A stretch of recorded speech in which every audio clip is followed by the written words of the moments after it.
Hello and good morning, and welcome to DC Today. I'm Kelly Wright. Dale Walters is off this week.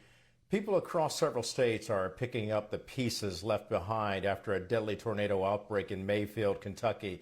At least 3/4 of the town was destroyed. We're going to be joined soon by Isabel Rosales, who will be joining us live from there where it all took place. She has the very latest. She'll bring us the report. She's coming with us to talk about the deadly tornado outbreak. At least 80 people All right, killed. so this is Mayfield. Rosales. This is what is considered ground zero because of all the gutted buildings just in the area. You can see it right behind me. That used to be an auto shop. In fact, let's give you a bird's eye view so you can see the scale of this thing. Most of the buildings, in any which way that you look, are down on the ground or at least partially collapsed. Total losses. But I just did a drive around town, and what struck me is the amount of order that we're seeing today versus the chaos of yesterday. Roads have been blocked off. There's people working to tarp things off. Heavy machinery. They are working at this to clean it up.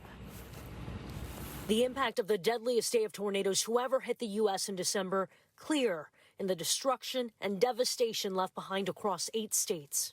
And it came and it just, in a matter of 2 minutes, it just blew everything up. Thousands upon thousands of structures demolished. The house is gone. There's nothing left. Communities laid to waste. Nothing that was standing in the direct line of this tornado is still standing. The death toll expected to rise, search and rescue efforts turning into missions of recovery as the likelihood of finding survivors dwindles. Every day that goes by, we lose a little bit of that hope. Those that made it out alive, sharing harrowing tales. This door here is what kept us alive. It felt like there were 10 grown men on the other side of this door trying to pull it off the hinges. President Joe Biden declaring a major disaster in Kentucky Sunday, releasing federal funds to aid in recovery efforts. We will be here tomorrow in the days, weeks, and months ahead until the recovery is complete. Facing an uncertain road ahead, residents now left to pick up the pieces. There's so many families hurting here. It's just hard to wrap your head around how serious the situation is here.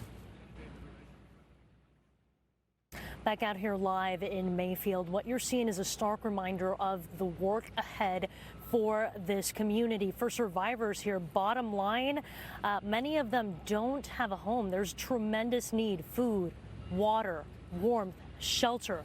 All of this happening 2 weeks till Christmas. But we did get a little bit of positive news this morning, and that is that some of the folks here in Mayfield, those who do have a home, are beginning to get running water back up again. Live in Mayfield, Kentucky, I'm Isabel Rosales. And Isabel, we thank you for that live report from Mayfield, Kentucky, one of the hardest places hit by the Friday storm. And President Biden has approved an emergency declaration for disaster assistance for Kentucky. He plans on asking the Environmental Protection Agency to take a look at what role climate change played on the devastating storms. Kentucky Senators Rand Paul and Mitch McConnell lobbied for the president to help the state, but critics of Paul, well, they're slamming him this morning. You see, in the past, the senator has voted against relief when other states have been hit by natural disasters. The brightest minds in politics are here this morning to talk about the tornadoes and federal aid. B&Z contributor Amisha Cross is joined by Democrat Crystal Knight and Republican Chris Meltzer. Thank you all for joining us. FEMA's administrator, Deanne Criswell, says climate change had everything to do with these storms. Listen. This is going to be our new normal, and the effects that we're seeing from climate change are the crisis of our generation. We're taking a lot of efforts at FEMA to work with communities to help reduce the impacts that we're seeing from these severe weather events and help to develop system-wide projects that can help protect communities. So, panel, back in 2013, Rand Paul, you recall, voted against a bill to provide recovery funds for northeastern states hit by Hurricane Sandy. And Paul says he wanted to use some federal money and other cash from foreign aid to pay for the assistance during that storm. Chris, is Senator Paul being a hypocrite, or was he correct about where money should come from to pay for disaster assistance? Well, he's being Rand Paul, which is hypocritical. on a number of votes that he's made. I don't know why anyone would be surprised by that, because that's the way he operates. And from his perspective, it's Kentucky. And so, given that it's Kentucky, at this point, that's the audience that he's playing to. So, hypocritical, yes, but what's new? Well, thank you for that. It's kind of like the NIMBY approach, if you will, not in my backyard, but in this particular case, it has happened in Rand Paul's backyard, panels. And to Chris's point, he's made it very clear that he believes that Rand Paul is being hypocritical in this case. But look, critics of FEMA say the agency is biased in the way it provides emergency and rebuilding assistance for these communities so storm ravaged. A New York Times investigative piece illustrated how FEMA gave more aid to white homeowners than it did to African Americans, even though the black areas needed it more. Amisha, we all remember the drama around Katrina and the delay it had on giving out money. Does the way FEMA handle disasters need to be fixed? And it seems that to some point they have learned from their mistakes because they're responding so quickly to this storm now.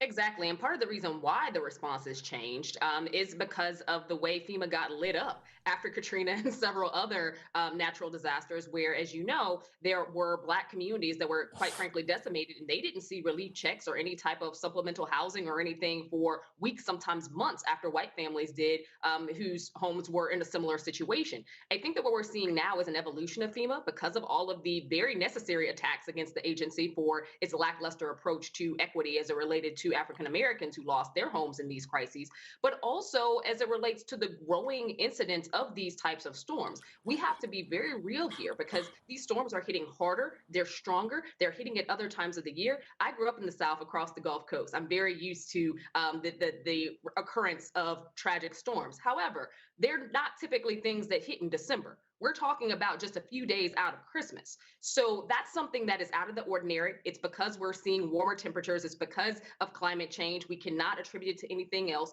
And I think that FEMA has to level up because the storms of today aren't the storms of 1995, 1997, or even 2001. These storms are stronger. They're happening more frequently. They're happening outside of the seasons that we typically see storms in. And they're hitting communities and decimating them within a matter of moments. And I think that FEMA is leveling up its game in understanding and paying attention to the climate change science that happens to show just how effective these storms are going to be in destroying communities across the country. Yeah, Amisha, to your point, that's why the president has been asking about how much impact has climate change had on this particular storm that we saw ravage this area over the weekend. Over and over, however, the federal government bails out Americans who live near rivers that overflow. As you know, they help out people who live in areas that are prone to wildfires. The homeowners in these risky areas use that money to rebuild. Crystal, should taxpayers be giving people money to rebuild in dangerous areas? Kind of going to the point what Rand Paul used to make until it happened in his own backyard. Well, the government, that's why we have government agencies that can help when a natural disaster happens. And so if the answer is, as a tax-paying citizen of this country, should the money that I pay go to aid those in need? Absolutely. That's what the government is set up for, to help, secure the viability and American life in this country.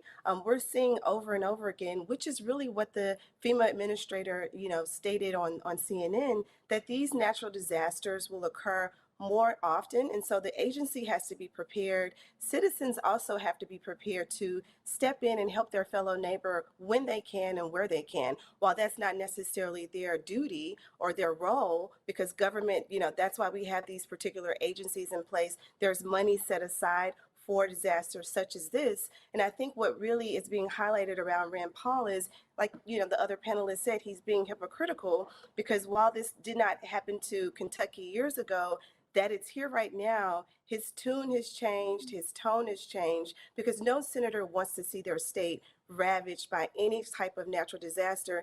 And then none of their constituents want to see them not, offer assistance or call on the federal government to bring in assistance. And so we're going to see this continue to happen over and over again. And I hope that the government funds FEMA at a higher level so that every single American who is, affected by a natural disaster, no matter where he or she lives, either in a suburban area or in an urban area, they have all of the adequate support and care that they need to, help rebuild their homes and their lives. Yeah.